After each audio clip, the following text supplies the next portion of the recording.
Hello everybody, and welcome to the second episode of Crusader Kings 2 Let's Play Warhammer Geheimschnack as Clan Scryer. Well, a lord within Clan Scryer. Today we will be talking, besides about the game, about the dwarves, or as they would prefer to call themselves, the Dawi. The Dawi's history begins near the beginning of the world, where the Old Ones, immensely powerful lizards, created all life in the fantasy world that is, well, I guess Earth for them. I'm not sure exactly what they called this planet.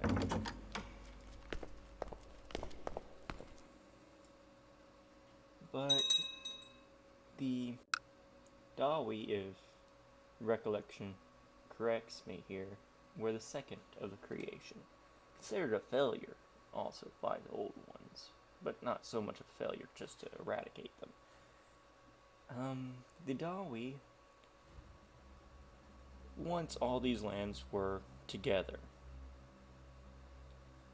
and the Dawi held their empire throughout all the mountains, and they are considered the most innovative and advanced race, although that is not technically correct, since the Skaven are more advanced in many cases.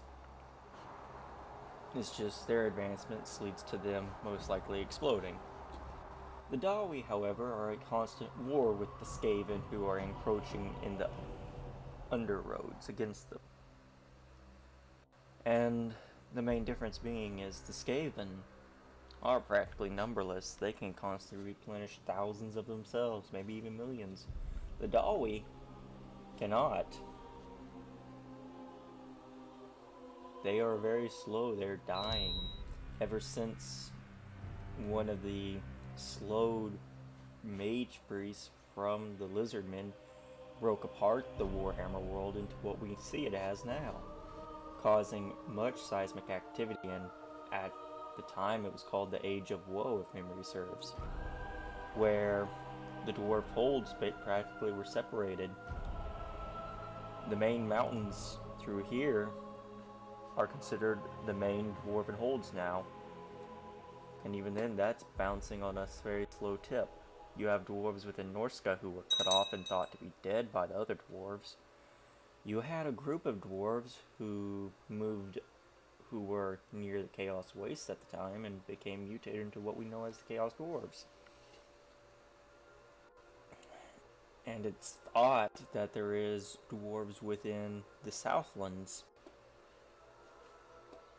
but that has neither been known or discovered yet. The only other factor with the dwarves was they are fairly advanced. They created the first steam-powered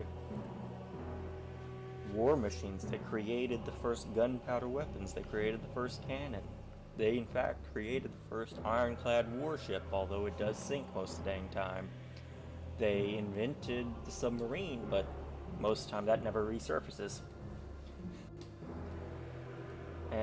But they are nowhere near to what they were at one time. They once had golems, stone golems that would fight for them, serve in their wars, and it was thought to be at a time when they were at their height.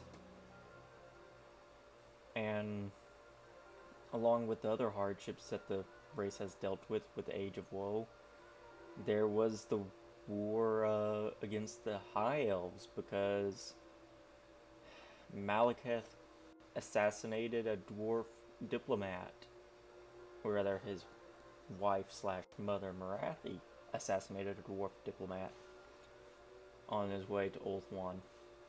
And that sparked a war between the High Elves and the Dawi.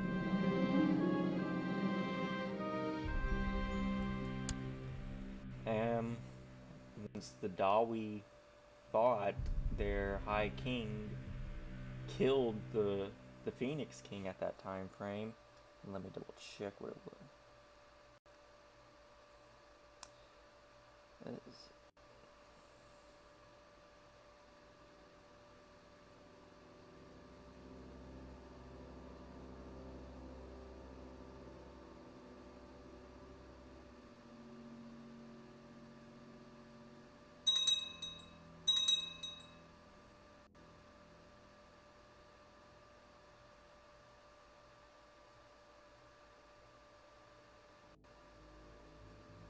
It was the War of Vengeance.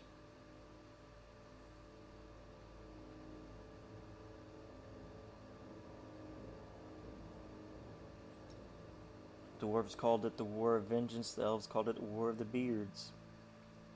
Both were at the end of their golden age and were fighting one another in a great war.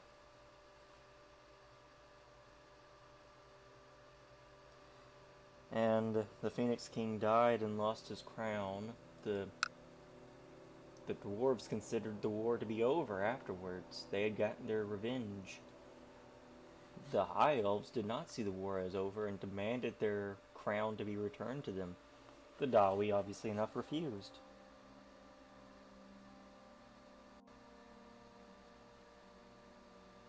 And after that, the Great Collapse happened, the Age of Woe for them.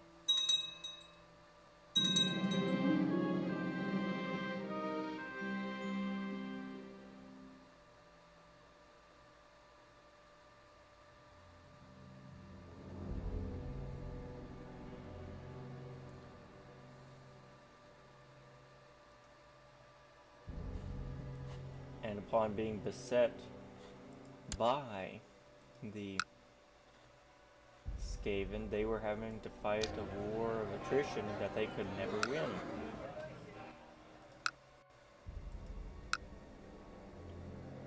At the same time of fighting the Skaven for,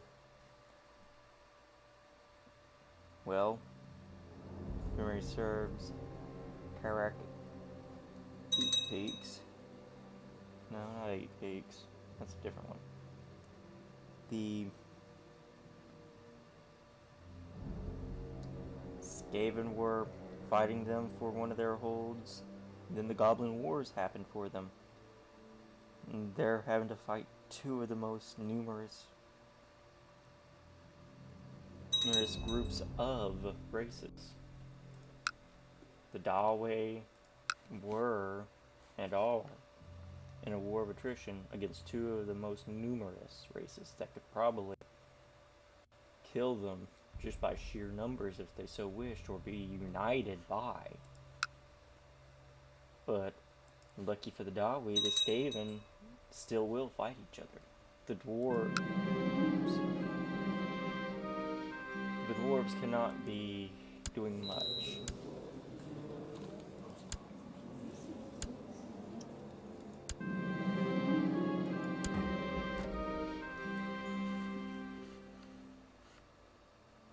The orcs and goblins will fight each other because they think they are the biggest and baddest and should be the leader.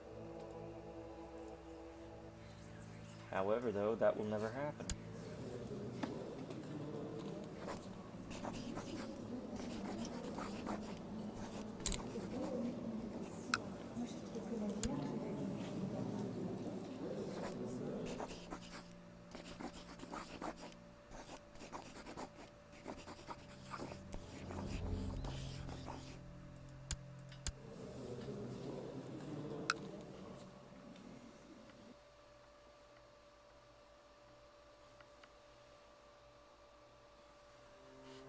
Their runic magic, as well, has dwindled.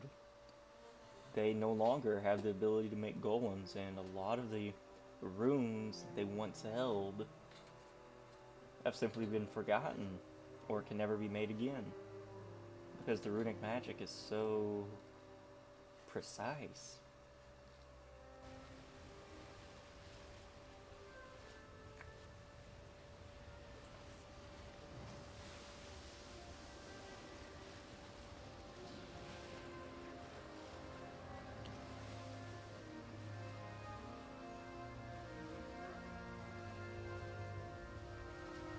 let's go on with their culture a little bit.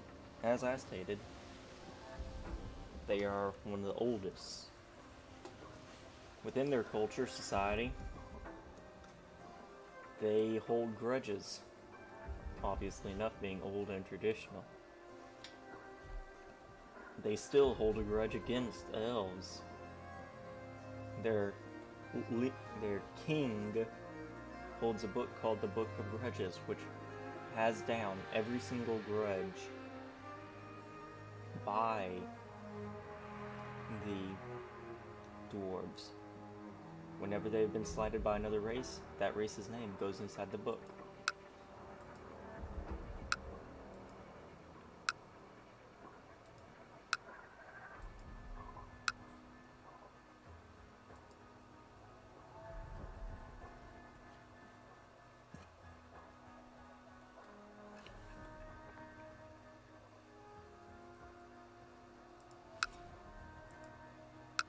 They worship what they call their ancestor gods.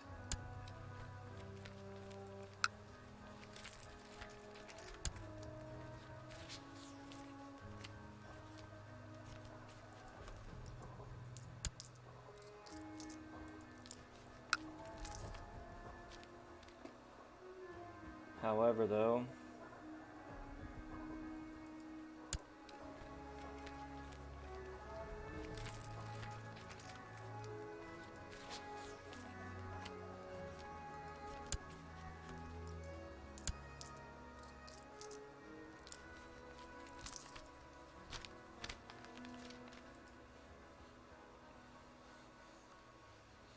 their empire here holds tradition very highly. If you are a Skaven, why did I say Skaven? You have, their innovations are very slow. It's not like the College of Engineers for the Empire, where the engineer is just basically given the chance to get a weapon, make a weapon, use it for, I think, a decade, maybe just 2 years, and then that weapon is basically standardized, or can be standardized. But for the dwarves, it's instead centuries that the weapon has to be done, has to be tested, and be relatively safe for the user to not blow himself up.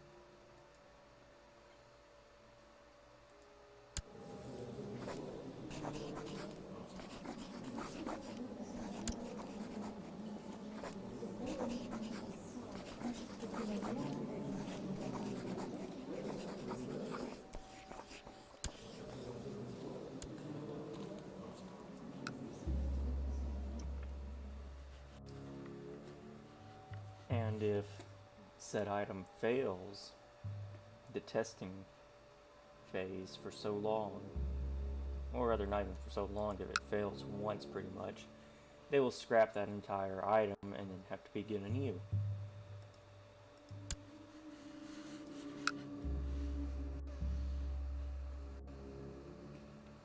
And the Dawi pay for it because of that. Because they do not use the items as often as they probably should, they lose so much territory within their tunnels.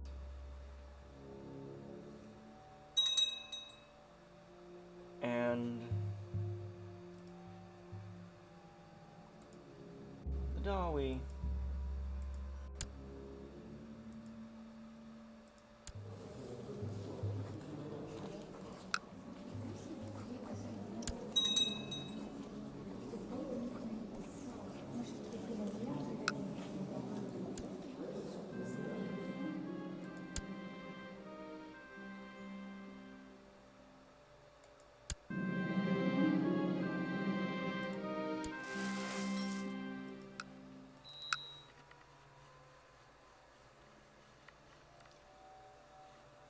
we know this?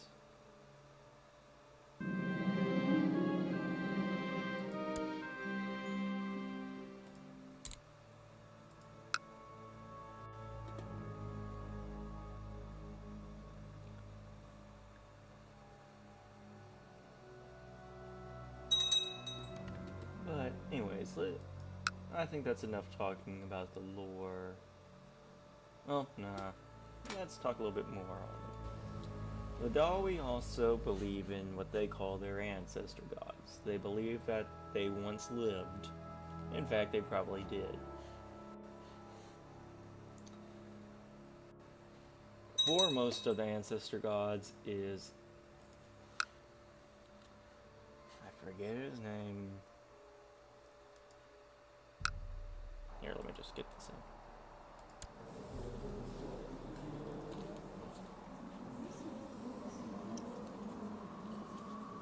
The main triad is Grungi, ancestor god of the mining and stoneworking.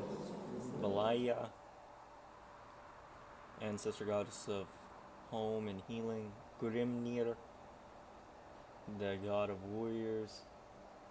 And they will worship any ancestor they so choose. Those are just the main ones that are worshipped in full power. That is not...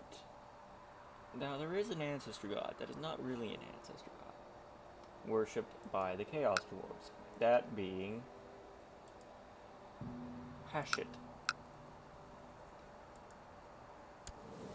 And Hashit is interesting. He is the father of the Chaos God, of the Chaos Dwarves. He is also the main reason why the Chaos Dwarves can also turn into centaurs or to stone. And he's also the reason why the Chaos Dwarves can use magic, but they cannot runesmith.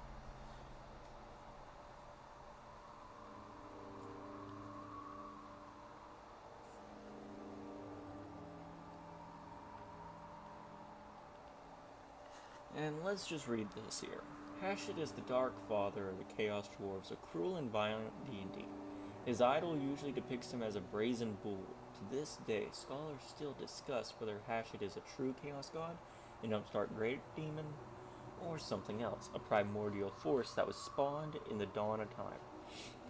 During the Great Cataclysm, the ancestor gods abandoned those that would become the Chaos Dwarves, who found salvation in a new master, Hashit.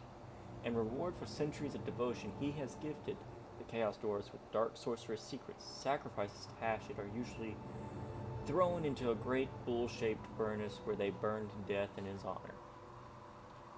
Another thing with them is their sorcerers are normally their leaders. And the one leader that held much of the power within their empire was betrayed pretty much.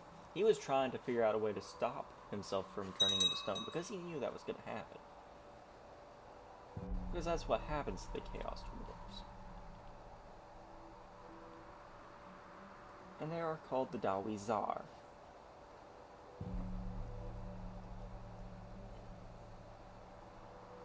They have several mutations. Biggest of them all is them being a half-bull centaur, pretty much. And they created the Black Iron Orbs, orcs, if memory serves. That's what their name was. They also have to have slaves. Now, yeah, they do take human slaves, but because of numbers they tended to have, and because of where they were stationed, they tended to get greenskin slaves. They had the hobgoblins, they had the goblins, they had the orcs, and then they also had the gnoblars, which served the ogres. And one day, the orcs revolted against the Dawi Zar. with that, the Dawizar made a deal with the hobgoblins. And the hobgoblins pretty much acted like slave foremans.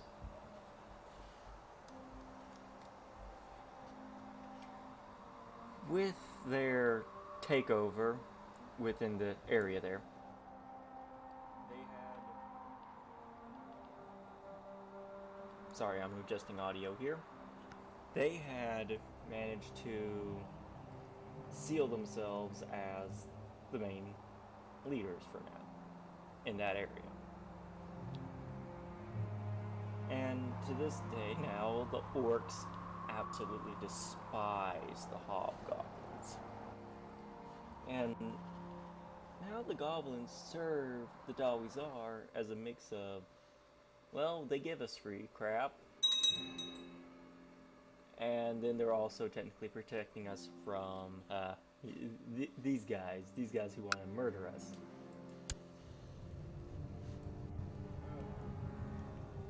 So their power's on a cradle for now. Not a particularly good cradle, but a cradle nonetheless.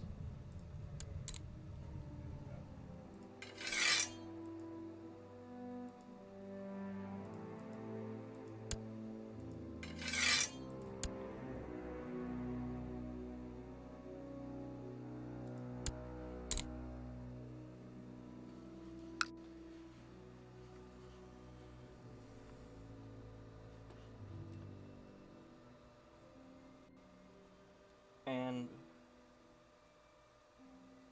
I suppose since we talked about the Dawizar and the regular Dawi of the old world, let us talk about the Norscan Dawi. If I can find them on this map here. Give me a few seconds.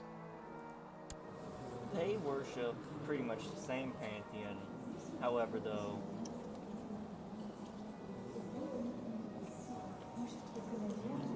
they worship the ancestor gods in a more primitive way.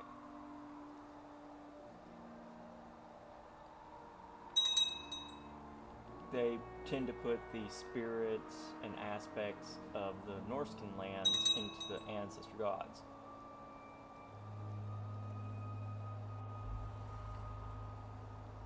I'll let you look at that description for a little bit. You can pause there.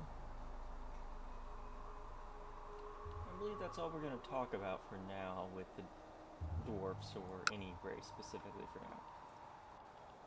now. Again, in the comment section, put it in there if you would like me to talk about a race at all, or if you prefer just not hear me talk about races at all, and would prefer me talk about some other stuff.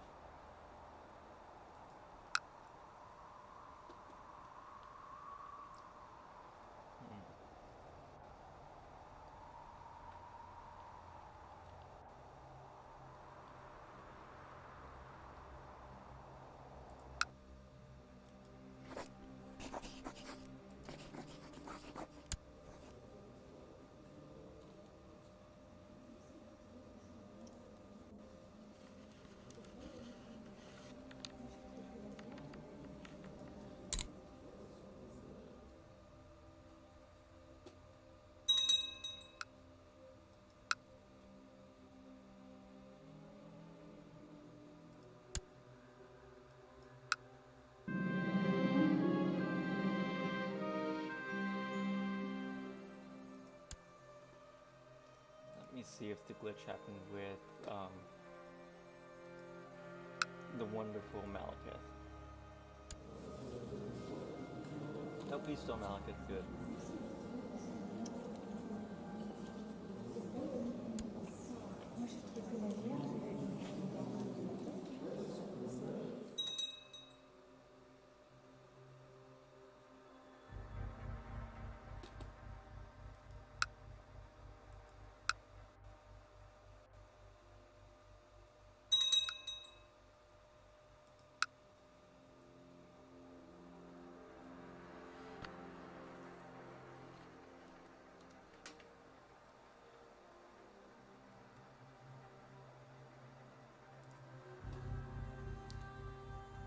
Okay, let's increase the speed here. Because it looks like nothing is really going on.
Well, that's the end of this Let's Play. Ow.